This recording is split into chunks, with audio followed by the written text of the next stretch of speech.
ಎಲ್ಲ ವೀಕ್ಷಕರಿಗೂ ನನ್ನ ನಮಸ್ಕಾರಗಳು. ವೇದಿಕ್ ಗಣಿತ ಮತ್ತೊಂದು ಸಂಚಿಕೆಗೆ ಆಧಾರದ ಸ್ವಾಗತ ಸುಸ್ವಾಗತ. ಇಲ್ಲಿ ಮತ್ತೊಂದು ಭಾಗಾಕಾರವನ್ನು ಗಮನಿಸೋಣ. ಇಲ್ಲಿ ಭಾಜಕದಲ್ಲಿ 4 ಅಂಕಗಳುಳ್ಳ ಸಂಖ್ಯೆಯನ್ನು ತೆಗೆದುಕೊಳ್ಳಿ. 7, 3, 0, 2,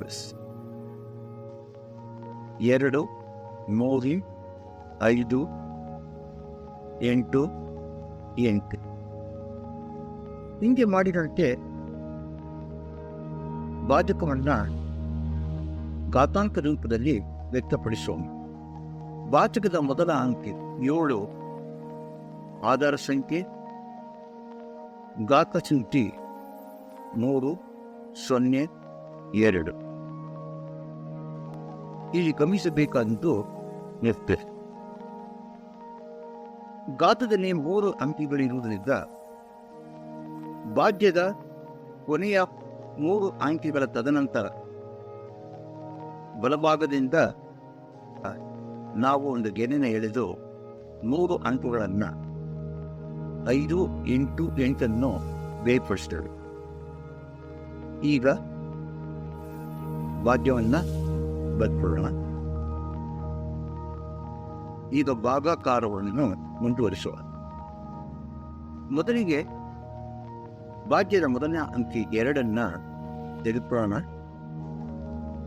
ಆಧಾರ ಸಂಖ್ಯೆ 7 ಭಾಗಿಸೋಣ. ಬರುವಂಥ ಭಾಗಲಬ್ಧ 0, ಶೇಷ 2. ಬಂದಂಥ ಭಾಗಲಬ್ಧ ಶೂನ್ಯವನ್ನು 2ರ ಕೆಳಗೆ ಬರೆದುಕೊಳ್ಳಿ. ಹಾಗೂ ಶೇಷ 2 3ರ ಮುಂಭಾಗ ಬರೆದುಕೊಳ್ಳಿ. ಬಂದಂಥ ಹೊಸ ಸಂಖ್ಯೆ 23 ಬರೆದುಕೊಂಡು ಭಾಗಲಬ್ಧದ ಶೂನ್ಯವನ್ನು ಘಾತದ ಮೊದಲ ಅಂಕಿ 3ರಿಂದ ಗುಣಿಸಿ ಬಂದಂಥ ಗುಣಲಬ್ಧವನ್ನು 23ರಿಂದ ಕಳೆಯೋಣ. 0ನ್ನು 23ರಿಂದ ಕಳೆದಾಗ 23. ಅಂತ 2ರಲ್ಲಿ 23 ತೆಗೆದುಕೊಳ್ಳೋಣ. ಆಧಾರ ಸಂಖ್ಯೆ 7ರಿಂದ ಭಾಗಿಸೋಣ.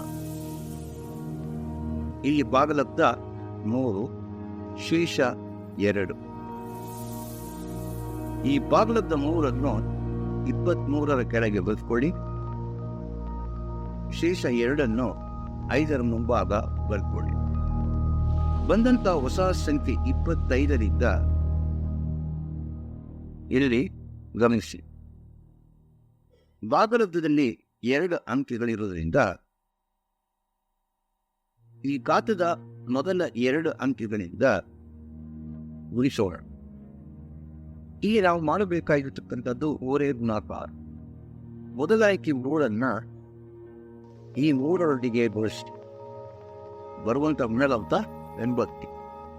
ಹಾಗೂ ಈ ಶೂನ್ಯದಿಂದ ಈ ಶೂನ್ಯವನ್ನು ಗುಣಿಸಿ ಬರುವಂಥ ಗುಣಲಬ್ಧ ಶೂನ್ಯ. ಮೊತ್ತ 9. 25ರಿಂದ 9 ಕಳೆದಾಗ ಬರುವಂತಹದ್ದು 16. ಅಂತ 3ರಲ್ಲಿ 16 ತೆಗೆದುಕೊಳ್ಳಿ. ಆಧಾರ ಸಂಖ್ಯೆ 7ರಿಂದ ಭಾಗಿಸಿ. ಭಾಗಲಬ್ಧ 2, ಶೇಷ 2. ಭಾಗಲಬ್ಧ 2 25ರ ಕೆಳಗೆ ಬರೆದುಕೊಳ್ಳಿ. ಶೇಷ 8ರ ಮುಂಭಾಗ ಬರೆದುಕೊಳ್ಳಿ. ಬಂದಂಥ ಹೊಸ ಸಂಖ್ಯೆ 28 ತೆಗೆದುಕೊಂಡು ಇಲ್ಲಿ ಗಮನಿಸಬೇಕಾದುದು ಮುಖ್ಯ. ಭಾಗಲಬ್ಧದಲ್ಲಿ 3 ಅಂಕಿಗಳು ಇರುವುದನ್ನು ಗಮನಿಸ್ತೇವೆ. ಈ 3 ಅಂಕಿಗಳನ್ನು ಘಾತದ 3 ಅಂಕಿಗಳೊಂದಿಗೆ ಗುಣಿಸಿ. ಮೊದಲು ಅಂಕಿ 3 ತೆಗೆದುಕೊಂಡು ಭಾಗಲಬ್ಧದ ಕೊನೆಯ ಅಂಕಿ 2 ಓರೆ ಗುಣಾಕಾರವನ್ನು ಮಾಡ್ತೇವೆ.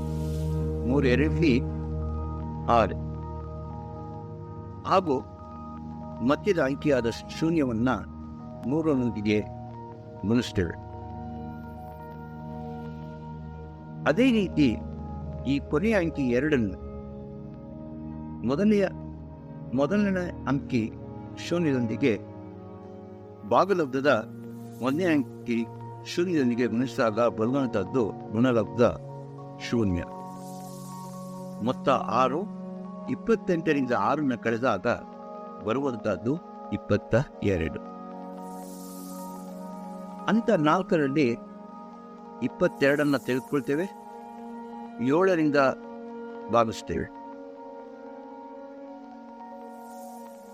ಬರುವಂಥ ಭಾಗಲಬ್ಧ 3 ಹಾಗೂ ಶೇಷ 1. ಭಾಗಲಬ್ಧ 3ನ್ನು 28ರ ಕೆಳಗೆ ಬರೆದುಕೊಳ್ಳಿ ಹಾಗೂ ಶೇಷ 1ನ್ನು 8ರ ಮುಂಭಾಗ ಬರೆದುಕೊಳ್ಳಿ. ಬಂದಂಥ ಹೊಸ ಸಂಖ್ಯೆ 18 ತೆಗೆದುಕೊಳ್ಳಿ. ಇದರಿಂದ ಕಳೆಯುವ ಮುನ್ನ ಇಲ್ಲಿ ಸೂಕ್ಷ್ಮವಾಗಿ ಗಮನಿಸಬೇಕು. ನಾವು ಭಾಗಲಬ್ಧದ ಕೊನೆಯ 3 ಅಂಕಗಳು ಅಂದರೆ 3, 2, 3 ಹಾಗೂ ಗಾತ್ರದ 3 ಅಂಕಗಳೊಂದಿಗೆ ಓರೆ ಗುಣಾಕಾರ ಮಾಡಿ ಪಡೆಯುವಂಥ ಮೊತ್ತವನ್ನು 18ರಿಂದ ಕಲಿತೇವೆ. ಈಗ ಗಾತ್ರದ ಮೊದಲನೇ ಅಂಕಿ 3ನ್ನು ಈ 3ರೊಂದಿಗೆ ಗುಣಿಸಿದಾಗ ಬರುವಂಥ ಗುಣಲಬ್ಧ 9. ಮಧ್ಯಭಾಗದ ಅಂಕಿಯಾದ ಶೂನ್ಯವನ್ನು ತೆಗೆದುಕೊಂಡು 2ರೊಂದಿಗೆ ಗುಣಿಸಿದಾಗ ಬರುವಂಥ ಗುಣಲಬ್ಧ 0 ಹಾಗೂ ಕೊನೆಯ ಅಂಕಿ 2ನ್ನು 3ರೊಂದಿಗೆ ಗುಣಿಸಿದಾಗ ಬರುವಂಥ ಗುಣಲಬ್ಧ 6. ಇವೆಲ್ಲವುಗಳ ಮೊತ್ತ 15.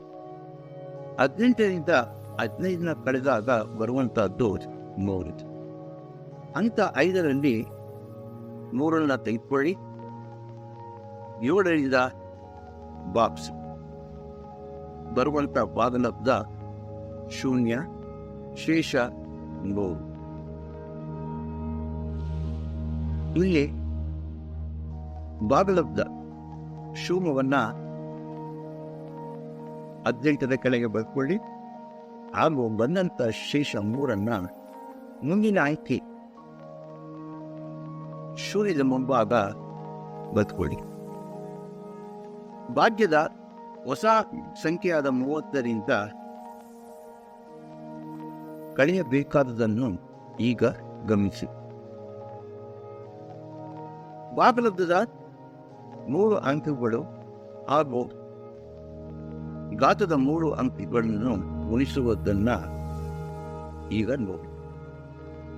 ಮೊದಲನೇ ಅಂಕಿ 3ನ್ನು ತೆಗೆದುಕೊಂಡು ಕೊನೆಯ ಅಂಕಿ ಶೂನ್ಯದೊಂದಿಗೆ ಗುಣಿಸಿ ಬಂದಂಥ ಗುಣಲಬ್ಧ 0.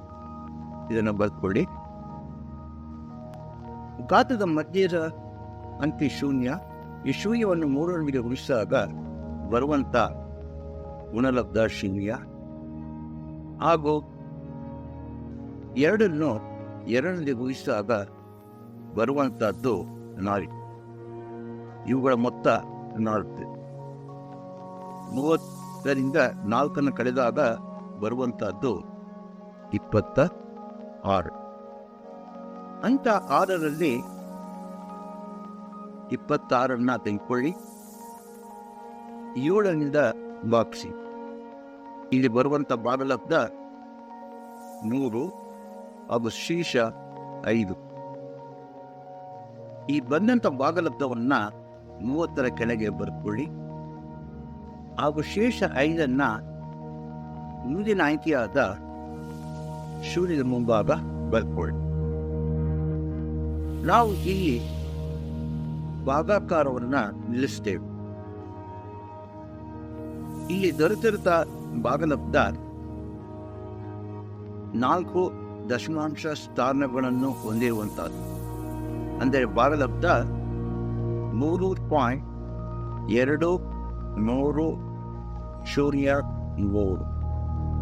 ವಂದನೆಗಳು.